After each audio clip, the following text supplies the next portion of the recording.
दोस्तों हाल ही में मैंने थिएटर जाकर 100X मूवी देखी है, जिसे कई लोग 110 भी कह रहे हैं क्योंकि ये 100 फ्रेंचाइजी की 10वीं इंस्टॉलमेंट है। इस फिल्म को हम 2004 में आई ओरिजिनल 100 फिल्म की डायरेक्ट सीक्वल मान सकते हैं, ऑल्दो ये 102 की प्रीक्वल है, यानी कि उससे पहले की कहानी। अब ऑफ कोर्स अगर ये OG 100 की डायरेक्ट सीक्वल है तो भैया यहाँ हमें जॉन क्रैमर AKA जिगसॉ तो देखने को मिलेंगे ही। अब इससे पहले हम एक्सप्लेनेशन की तरफ बढ़े, मैं छोटा सा एक रिव्यू दे देता हूँ फिल्म को लेके। तो हाँ, अगर मुझे सिर्फ एक लाइन में बयां करना है कि 100X कैसी फिल्म है तो मैं कहूंगा कि मुझे ये फिल्म काफी पसंद आई है। स्पेशली अगर आप 100 फ्रेंचाइजी के फैन हैं तो आपको 100X थिएटर में जरूर देखनी चाहिए। ऐसा इसलिए क्योंकि इन फिल्मों की जो खासियत है वो है गोर, टेंशन इत्यादि। देखा जाए तो प्लॉट बहुत फेयरली सिंपल होती है, जिसे एक ब्रीफ एक्सप्लेनेशन से भी बताया जा सकता है, लेकिन गोर को एक्सप्लेन करने से अच्छा होता है कि आप उसे जाकर ही देखें, क्योंकि अगर आप इस तरह की चीजों में इंटरेस्ट लेते हैं तो मजा तो आता है। साथ ही 100X के जो ट्रैप्स है वो तो आइकॉनिक होते हैं, तो वो भी देखना है तो थिएटर में देखने का मजा कुछ और है। I hope you are getting my point. बस ध्यान रहे कि हर 100 फिल्म की तरह इसमें काफी गोरी सीन्स है, इनफैक्ट A सर्टिफिकेशन मिली है फिल्म को, तो उसी हिसाब से आप डिसाइड कीजिएगा कि आपको ये फिल्म थिएटर में देखनी चाहिए या नहीं। खैर वीडियो में आगे हम 100X की कहानी को ब्रीफली जानेंगे, तो अगर आपको स्पॉयलर्स नहीं चाहिए तो आप वीडियो को यहीं पे बंद कर दे। So now with that said, let's roll the intro.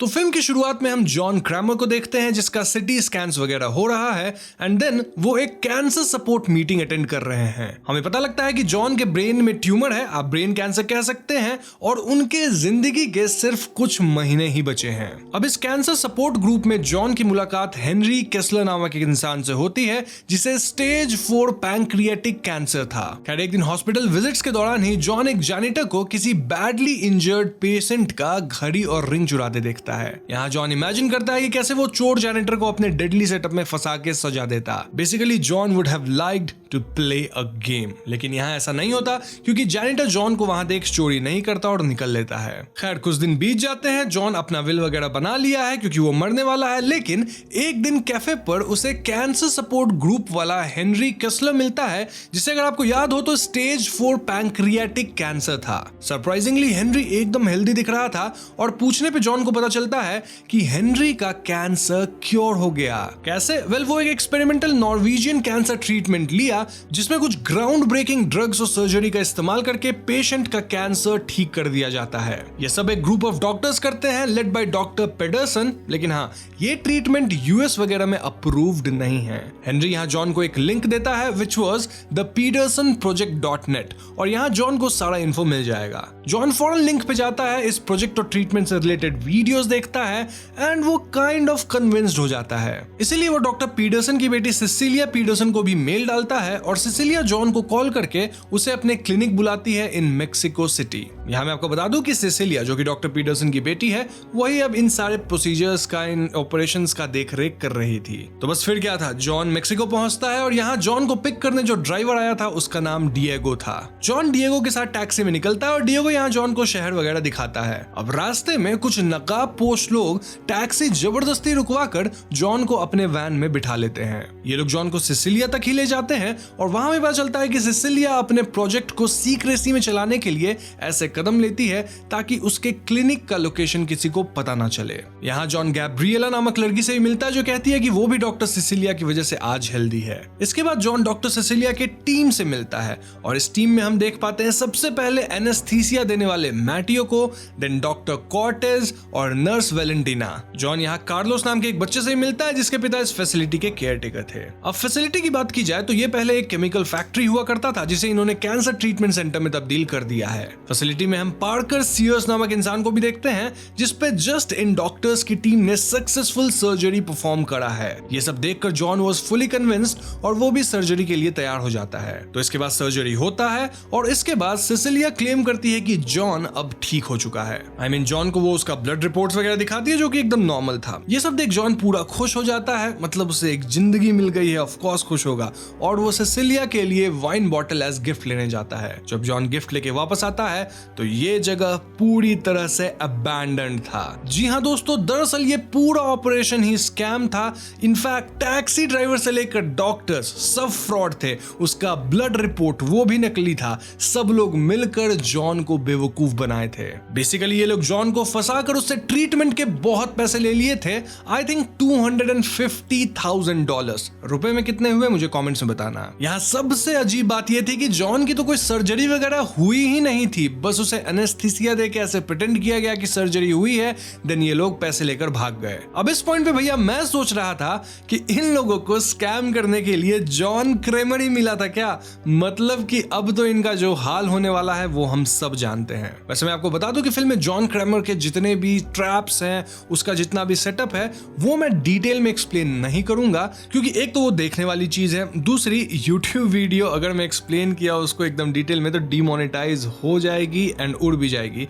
Demonetize से मुझे प्रॉब्लम नहीं है, लेकिन उड़ जाती है तो स्ट्राइक आ जाती है। अभी ये खत्म हुआ है। खैर, तो यहां से जॉन सबसे पहले डिएगो को किडनैप करता है, जो कि टैक्सी ड्राइवर था, और डॉक्टर कॉर्टेज भी वही रूप बदल के बना था। डिएगो का ट्रैप कुछ ऐसा था कि उसके दोनों आर्म्स में एक्सप्लोजिव सिल दिए गए थे और उसे इन एक्सप्लोजिव को समय रहते हटाना था। अब ऐसा करने के लिए ऑब्वियसली उसे खुद को काटना होगा। इनफैक्ट उसके हाथ में ही हम एक ब्लेड देखते हैं जो कि लिपटा हुआ था, और उसी से उसको खुद को काट के सर्वाइव करना था एक्सप्लोजिव से बच के। डिएगो किसी तरह ये ट्रैप सर्वाइव करता है और वो जॉन को उसके फ्रॉड से रिलेटेड सारी इंफॉर्मेशन भी दे देता है, लाइक कौन कौन इस फ्रॉड का हिस्सा थे इत्यादि। या हम जॉन को किसी डिटेक्टिव को भी कॉल करते देखते हैं जिनसे जॉन हेल्प मांग रहा था in order to locate some people. खैर, इसके बाद जॉन अमांडा यंग की मदद से सभी रिस्पॉन्सिबल लोगों को किडनैप करवाता है। अमांडा यंग कौन? वेल, हम कह सकते हैं कि वो जॉन की शिष्य है, काइंड ऑफ अप्रेंटिस। अब जो लोग किडनैप हुए लोग थे, दे वर सिसिलिया, वैलेंटीना, मैटियो और गैब्रिएला। ये चारों जब होश में आते हैं तो खुद को जिगसॉ के सेटअप में पाते हैं, because he would like to play a game.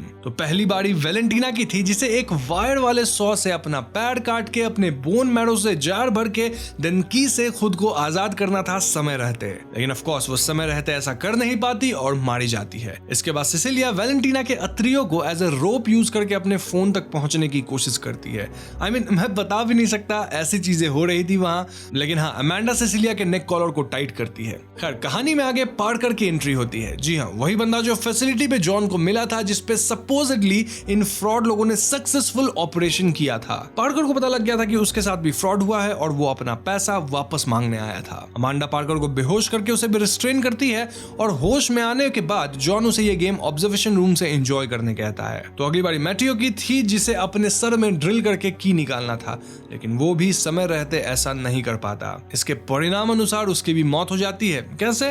Well, एक मास्क उसके फेस पे आकर उसके पूरे चेहरे को मेल्ट कर देता है। नाउ नेक्स्ट वाज गैब्रिएला, जिसे एक हैमर से खुद के पैर को हिट करके तोड़ना था ताकि वो बंधन से छुटकारा पा सके। गैब्रिएला समहाउ बच निकलती है और ऐसे में जॉन अमांडा से उसे हॉस्पिटल ले जाने कहता है। लेकिन इससे पहले अमांडा ये सब करती, पार्कर एकदम से फ्री होकर इन पे गन पॉइंट कर देता है। यहाँ हमें रिवील किया जाता है कि एक्चुअली में पार्कर भी सिसिलिया से मिला हुआ था। इनफैक्ट सिसिलिया उसकी लव इंटरेस्ट थी। सिसिलिया गैब्रिएला का गर्दन तोड़ देती है क्योंकि उसके हिसाब से गैब्रिएला लूज एंड है। एंड देन वो रिवील करती है कि वही एक्चुअली में पार्कर को यहाँ बुलाई ताकि पार्कर उसे फ्री कर सके।